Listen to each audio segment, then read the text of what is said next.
कुछ अल्फाज तस्वीर के साथ। पहले हरफ और उसकी आवाज़ को पहचाने। काफ दायरे वाला हरफ है 2 नुक्तों के साथ। काफ की छोटी अशकाल,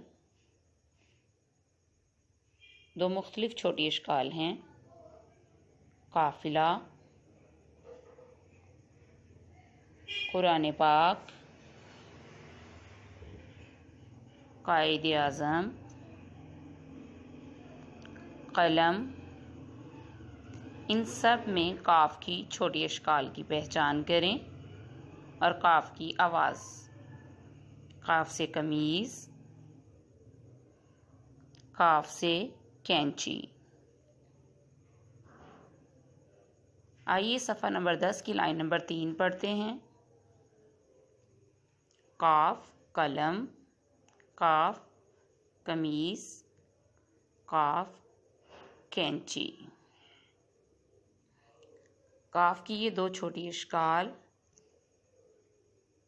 कलम, कमीज़ और कैंची में मौजूद हैं। इन तीनों अल्फाज में काफ की